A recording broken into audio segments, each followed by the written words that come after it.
Hi friends, बहुत बहुत स्वागत है आपका अपने यूट्यूब चैनल अनुपम संस्कृत एकेडमी। फ्रेंड्स, हमने टीजीटी 2011 का प्रश्न पत्र देख रहे हैं, जिसमें पार्ट 1 हमने कर लिया है और पार्ट 2 इसका देखते हैं। सीधा प्रश्न का सीधा उत्तर है, कोई व्याख्या नहीं है, क्योंकि व्याख्या करने में बहुत सारा टाइम चला जाएगा और आप लोग संक्षिप्त नोट्स भी बनाते जाइएगा। पहला क्वेश्चन है, एनांग विकारा सूत्र के अनुसार जिस अंग में विकार हो उसमें किस विभक्ति का प्रयोग होता है? तृतीया। नेक्स्ट पे चलते हैं। क्रियान्वितम कारकत्वम अर्थात क्रिया से संबंधित पद कारक की श्रेणी में आता है। इस परिभाषा के अनुसार कौन सी विभक्ति कारक नहीं? प्रथमा, तृतीया, सप्तमी और षष्ठी। संबंध को कारक नहीं बताया गया है, माना गया है षष्ठी विभक्ति, जिसमें संबंध में षष्ठी होती है। रुच्यर्था नाम प्रियमाणा सूत्र के अनुसार रुच धातु के योग में कौन सी विभक्ति होती है? द्वितीया, तृतीया, चतुर्थी और पंचमी। रुच धातु के योग में चतुर्थी होती है। अकारांत शब्द से आप क्या समझते हो? जिस शब्द का अंतिम वर्ण ह्रस्व आ हो, जिस शब्द का अंतिम वर्ण दीर्घ आ हो, जिस शब्द का अंतिम वर्ण ह्रस्व आ अथवा दीर्घ आ हो, इनमें से कोई नहीं।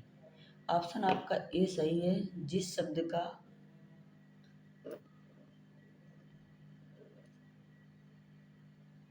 अंतिम वर्ण ह्रस्व आ, जैसे बालक हमने लिखा बालक, और यहाँ पर हमारा का आया, का का जो आ है यही अकारांत होगा। सॉरी, लिख नहीं रहा, तो का आ है यही हमारा अकारांत होगा। ठीक है, नेक्स्ट पे चलते हैं।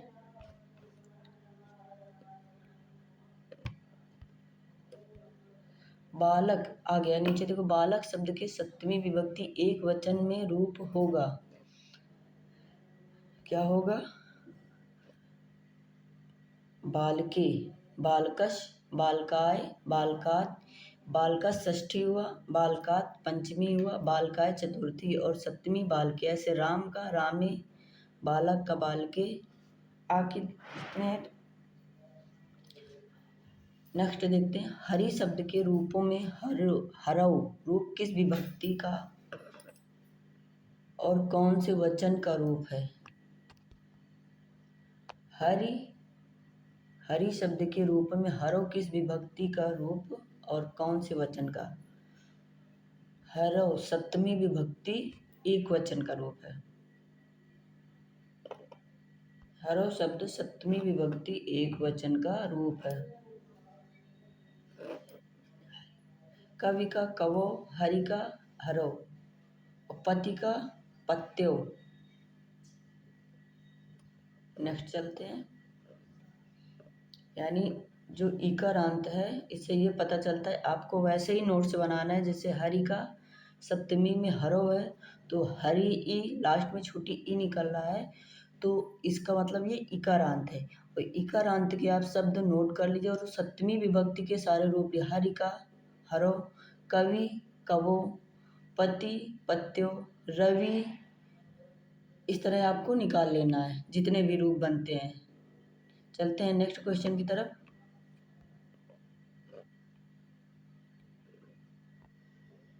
थोड़ा सा ये धुंधला है, मैनेज करिएगा थोड़ा सा।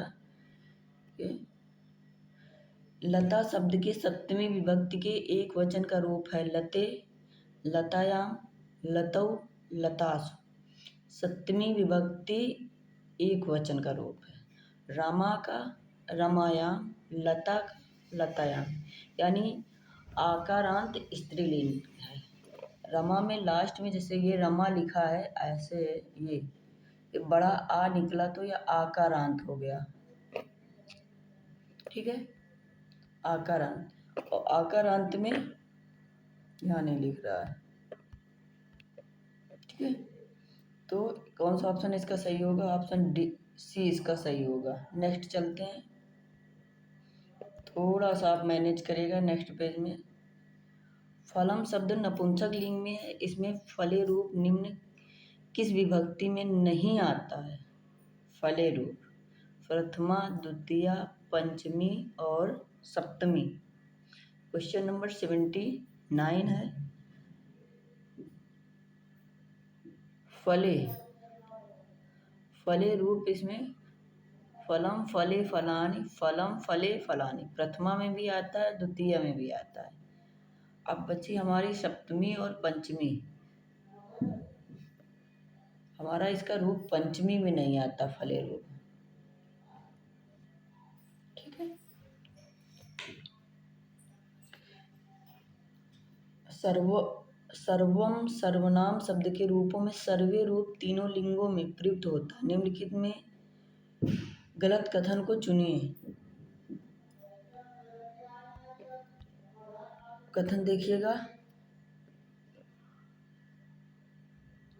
सर्वे रूप पुल्लिंग में प्रथमा विभक्ति के बहुवचन में होता है। ठीक है। सर्वे रूप पुल्लिंग में सप्तमी विभक्ति के एक वचन में होता है। सर्वे रूप स्त्रीलिंग के प्रथमा द्वितीय विभक्ति के द्विवचन में होता है। सही है। सर्वे रूप नपुंसक लिंग के प्रथमा द्वितीय विभक्ति के द्विवचन में होता है। तो ये तो तीनों यहाँ पर ये भी सही है। इसका ऑप्शन देखो, ये सर्वे रूप यहाँ पर भी बनता है। सर्वे रूप स्त्रीलिंग के प्रथमा द्वितीय विभक्ति के सर्वा सर्वे दोनों में होता है। सर्वे रूप पुल्लिंग में सप्तमी विभक्ति में नहीं होता है। यहाँ पे ये ऑप्शन आपका गलत होगा और ये पहला वाला भी आपका सही है। क्या है पहला वाला? सर्वे रूप पुल्लिंग प्रथमा विभक्ति बहुवचन में होता है। ठीक है। नपुंसक लिंग में सप्तमी में सर्वस्मिन बनेगा। अस्मद व इस्मत शब्दों से बनने वाले क्रमशः मम और तव रूप किस विभक्ति के किस वचन के रूप हैं? आपको नोट्स अस्मद और इस्मत का रूप याद कर लेना चाहिए। चतुर्थी विभक्ति एक वचन, द्वितीय विभक्ति बहुवचन, षष्ठी विभक्ति एक वचन और सप्तमी विभक्ति बहुवचन। सर्वे रूप बनता है षष्ठी विभक्ति एक वचन में।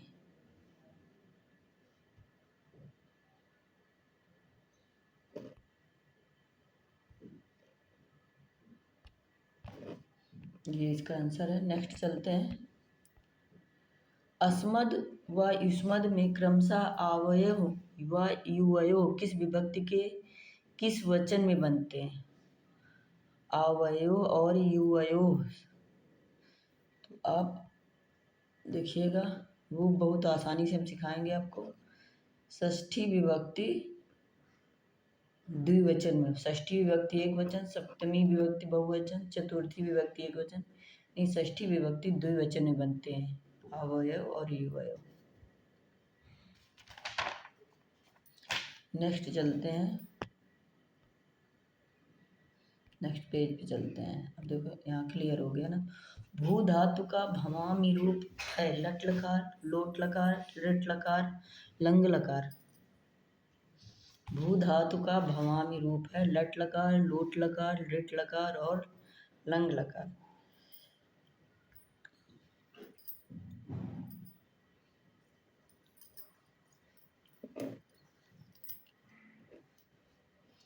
लिट लकार, लोट लकार, ऋट लकार, लंग लकार।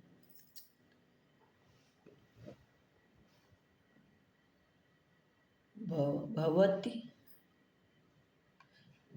लिट लकार का रूप है ये। किसका है? लट लकार का।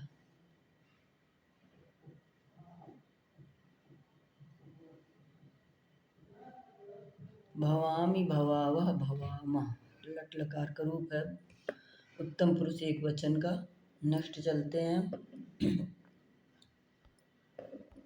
पठिष्यामि, ये किस विभक्ति का रूप है? ये लिट लकार का है।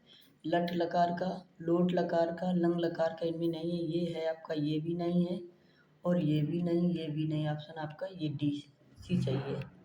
नेक्स्ट चलते हैं। लंग लकार सूचक है भूतकाल का, वर्तमान काल का, भविष्य काल का, अज्ञार्थक लकार का। भूतकाल का सूचक है। किसका सूचक है? भूतकाल का। अददात धातु रूप दा धातु के किस लकार का रूप है? अददात धातु रूप दा धातु के किस लकार का रूप है? नेक्स्ट आगे हम ऑप्शन देखते हैं इनके। लट लकार, लोट लकार, रिट लकार और लंग लकार। आ वाला जो रूप बनता है वो लंग लकार में ही बनता है, आप ये नोट कर लीजिए। आ से जो शुरू हो जाए न मोस्टली ज़्यादातर रूपों में। अगर बालक मोदकम रोचते, ये अशुद्ध वाक्य है, इसका शुद्ध वाक्य क्या होगा? बालकेन मोदकम रोचते, बालकाय मोदकम रोचते, बालकात मोदकम रोचते, बालकः मोदकम रोचते।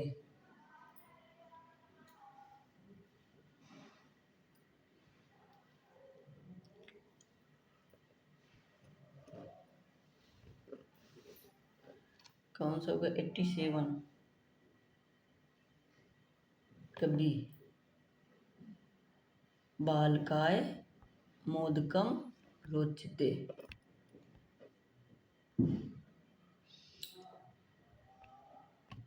नेक्स्ट हम देख लेते हैं। उभयता कृष्णस्य गोपः, अशुद्ध वाक्य का शुद्ध रूप क्या होगा? उभयता कृष्णः गोपा, उभयता कृष्णम गोपा, उभयता कृष्णेन गोपा, उभयता कृष्णाय गोपा। सिद्धांत कौमुदी कारक प्रकरणम राम पांडे पेज 32 अष्टाध्यायी का है। तो इसका कौन सा सही होगा? उभयता कृष्णस्य गोपा।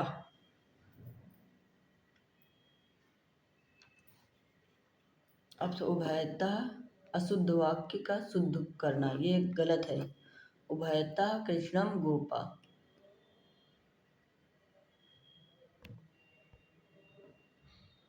बी।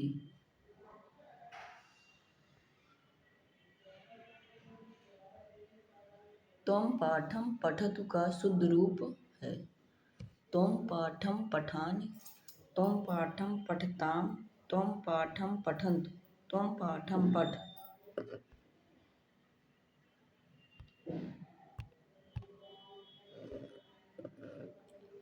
त्वं पाठम पठतु का शुद्ध रूप होगा त्वं पाठम पठ। नेक्स्ट देखते हैं।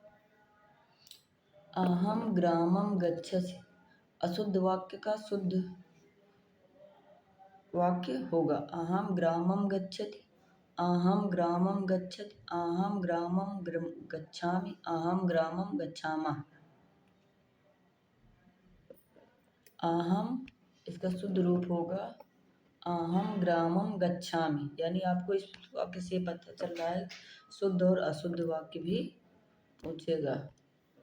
नेक्स्ट चलते हैं।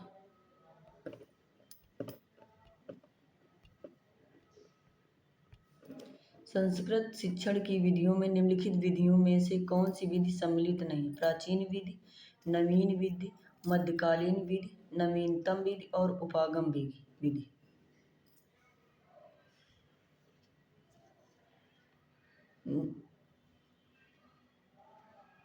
इसमें प्राचीन विधि तो है हमारी, मध्यकालीन विधि नहीं है, नवीनतम विधि उपागम ये भी है, ये भी है और ये भी। हमारा आंसर क्या हो गया? डी, बी ऑप्शन, ये बी हो गया। ये विधि हमारी नहीं है। नेक्स्ट चलते हैं।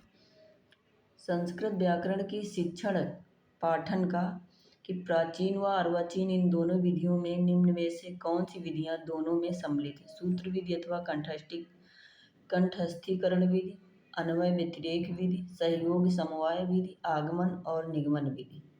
संस्कृत व्याकरण की शिक्षण पाठन की प्राचीन व अर्वाचीन इन दोनों विधियों में निम्न में से कौन सी विधियां दोनों में सम्मिलित नहीं है? पाठन के 92। इसका आगमन और निगमन विधि सम्मिलित नहीं है, शायद मैथ में होती है, संस्कृत में नहीं होती। संस्कृत अनुवाद शिक्षण में दुभाषीय विधि से क्या तात्पर्य?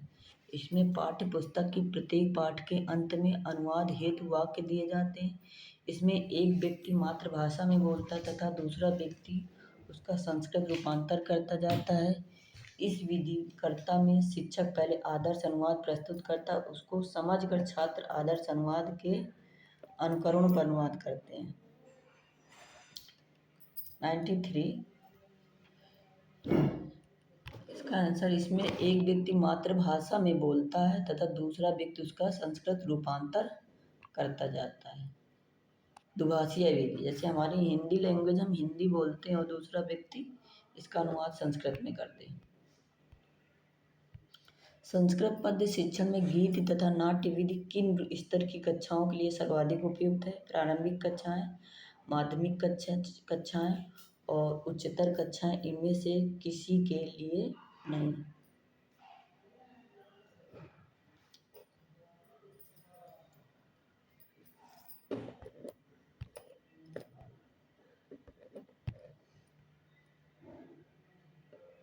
क्वेश्चन नंबर 94 है, सॉरी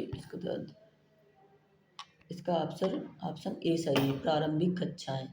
संस्कृत पद्य शिक्षण में गीत तथा नाट्य विधि किन स्तर की कक्षाओं के लिए सर्वाधिक उपयुक्त है? बच्चों को ही हम गाना गाकर सिखाते हैं। संस्कृत पद्य शिक्षण में अन्वय का बहुत महत्व है। अन्वय से क्या आता है? पद्य का उच्चारण करना, पद्य में प्रयुक्त शब्दों को कर्ता क्रिया कर्म के अनुसार क्रम में लगाकर वाक्य बनाना, पद्य में प्रयुक्त शब्दों में व्याकरण का प्रयोग बताना, पद्य में प्रयुक्त भाव रस अलंकार आदि की योजना नहीं। इनमें से देखो ये वाला भी गलत हो रहा है आपका, ये पद्य का उच्चारण करना ये भी नहीं है। पद में प्रयुक्त शब्दों में व्याकरण का प्रयोग करना ये भी अन्वय का मतलब नहीं है। पद में प्रयुक्त और भाव रस अलंकार आदि की योजना नहीं। अन्वय का मतलब है पद में प्रयुक्त शब्दों को कर्ता क्रिया और कर्म के अनुसार क्रम में लगाकर वाक्य बनाना। नेक्स्ट पेज चलते हैं, इसमें फिर से थोड़ा सा धुंधला है। पहला क्वेश्चन है, कादम्बरी शब्द का अर्थ है कदम्ब ऋषि की कन्या, कदम्ब के वृक्ष की मंजरी, अमृत और मदिरा। ऑप्शन इसका सी सही है। ये थोड़ा सा क्लियर नहीं है, उसमें बुक में ही धुंधला था। सुकनासोपदेश में सुकनास कादम्बरी कथा में कौन था? राजा, मंत्री, युवराज और चंडाल। सुकनास कौन था? सुकनास मंत्री था। किसका? तारापीड़ का, जो चंद्रापीड़ को उपदेश देता है। सुकनासोपदेश में सुकनास के अतिरिक्त दूसरा पात्र कौन था?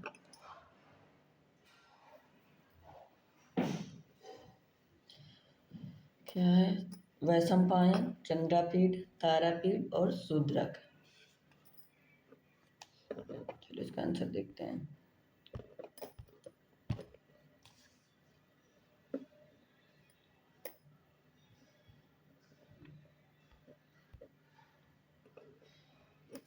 चंद्रपीड़ दूसरा पात्र था, जिन दोनों में इन्हीं में उपदेश हुआ था। ठीक है। किसके गुण दोष का वर्णन सुकनास ने किया था? राजा के, लक्ष्मी के, युवराज के, प्रजा के। सुकनास ने लक्ष्मी के गुणों का ही वर्णन पूरे सुकनासोपदेश में है कि लक्ष्मी ऐसी, लक्ष्मी आने से व्यक्ति ऐसा होता है, लक्ष्मी आने से ऐसा हो जाता है। राजतंत्र शासन परंपरा में उपदेश दिए जाते हैं विवाह संस्कार के अवसर पर, राज्याभिषेक के अवसर पर, विद्यापार्जन के अवसर पर, वानप्रस्थ जाने के अवसर पर।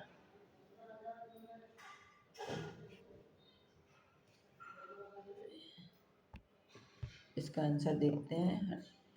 राज्याभिषेक के अवसर पर, राज्याभिषेक किया जाता है तो उसको उपदेश दिए जाते हैं, उसको ज्ञान दिया जाता है कैसे राज्य को चलाना है।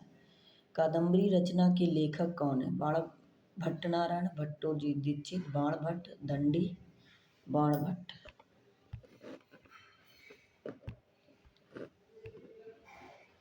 कादम्बरी रचना साहित्य की किस विधा के अंतर्गत आती है? कादम्बरी रचना साहित्य की किस विधा के अंतर्गत आती है? चंपू काव्य, महाकाव्य, आख्यायिका और कथा। 102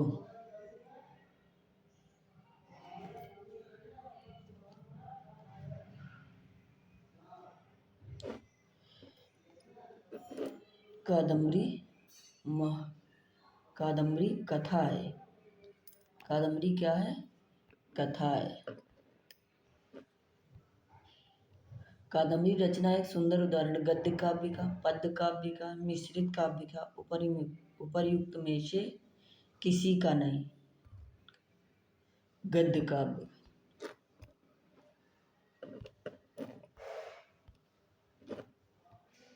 गद्य का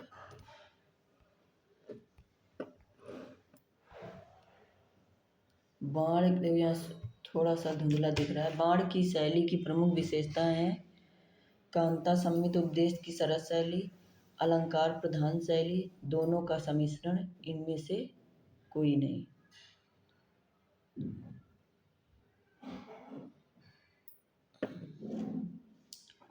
कादम्बरी, इसका आंसर देख लेते हैं।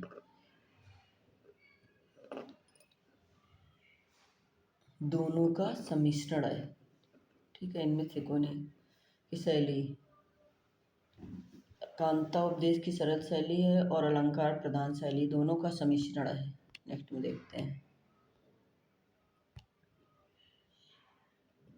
कादम्बरी के कथानक का मूल स्रोत है महाभारत, रामायण, उत्पाद कवि कल्पित, गुडाद्य की बृहत कथा।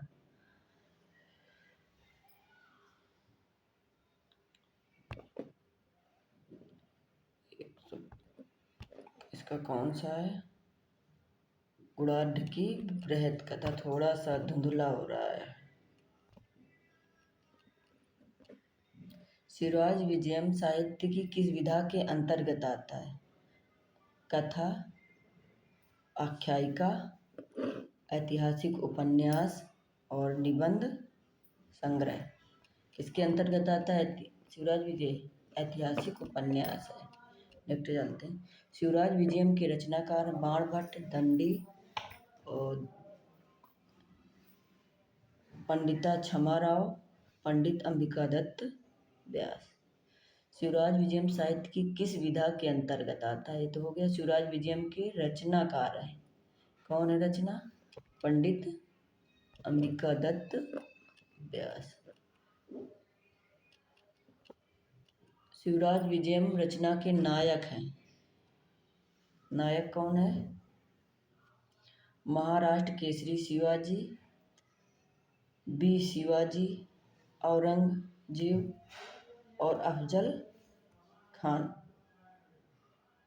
महाराष्ट्र केसरी कौन है इसके नायक? केसरी, महाराष्ट्र केसरी शिवाजी।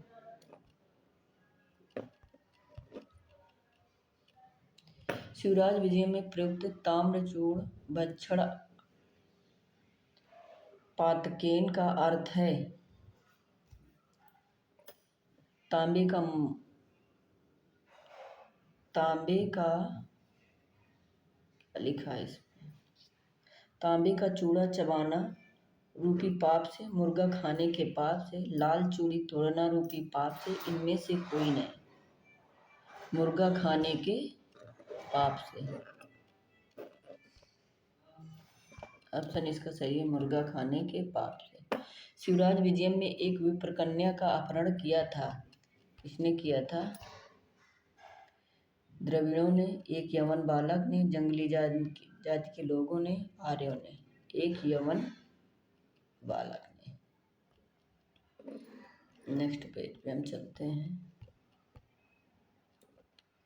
विप्र कन्या की उपमा दी गई लक्ष्मी देवी से, पार्वती देवी से, सरस्वती देवी से, दुर्गा देवी से। विप्र कन्या की उपमा दी गई थी सरस्वती देवी से। ब्रह्मचारी बालकों ने पहाड़ से उतरकर आने वाले योगी से प्रार्थना की, विद्या अध्ययन कराने की, उपदेश देने की, अपने आश्रम में आने की, राजनीति सिखाने की। पहाड़ से उतर कर आने वाले योगी से प्रार्थना की। अपने क्या प्रार्थना की थी?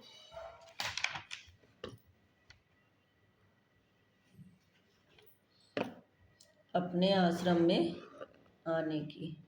और आप लोग तैयारी के समय एक चीज़ और कर सकते हैं कि आप हर जो ग्रंथ है हमारे टीजीटी का, उन सभी ग्रंथों का हिंदी में एक बार हम पूरा अच्छे से पढ़ लेते हैं, जिससे पूरा हमारी कहानी पता चल जाए कि क्या है। तो बहुत सारे क्वेश्चन तो हमारे कहानी से हो जाते हैं। महमूद निवासी था बुखारा का, यरूशलम का, गजनी का, ताशकंद का। महमूद गजनी का निवासी था। महमूद ने भारत पर आक्रमण किया, भारत की धन संपत्ति लूटने के लिए, इस्लाम के प्रचार के लिए, अपने साम्राज्य के विस्तार के लिए, उपर्युक्त तीनों के लिए।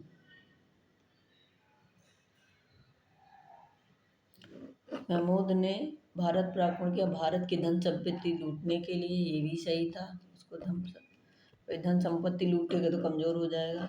इस्लाम के प्रचार के लिए भी किया था, अपने साम्राज्य के विस्तार के लिए, उपर्युक्त सभी, इन सभी का उसको लालच था।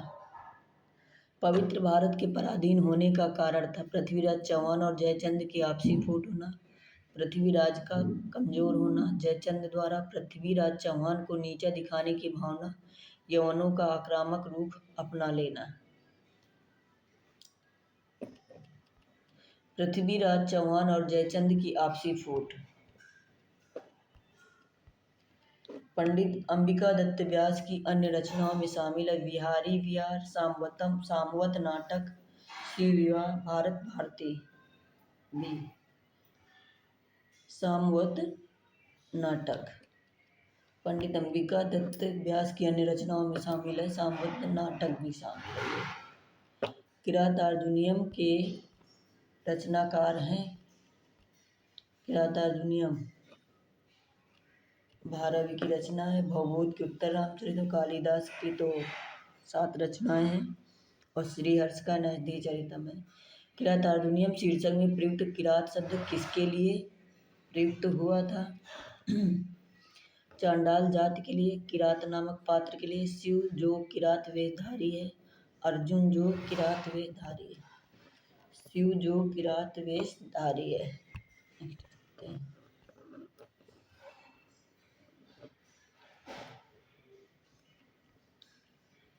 किरातार्जुनीयम के प्रथम सर्ग के आधार पर पांडव कहाँ निवास कर रहे थे?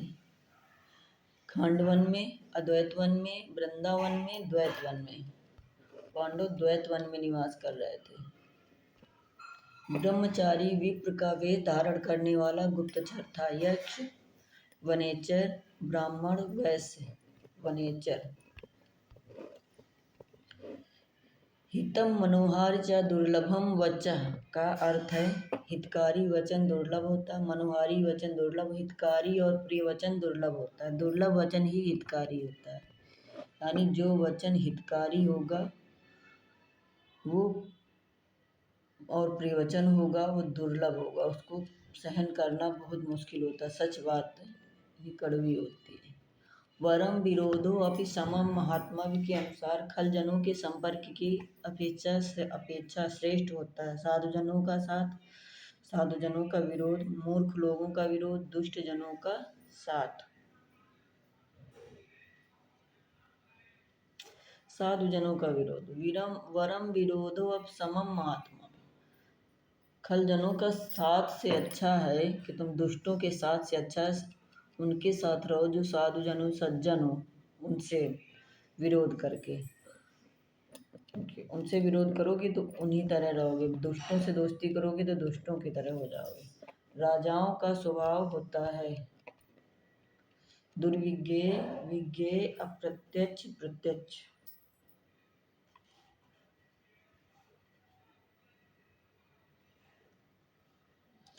दुर्विज्ञेय। प्रविश्य कृष्णा सदनम मही भुजा में, कृष्णा का तात्पर्य कृष्ण से, कुंती से, द्रौपदी से, इनमें से कोई नहीं। कृष्णा का तात्पर्य द्रौपदी से।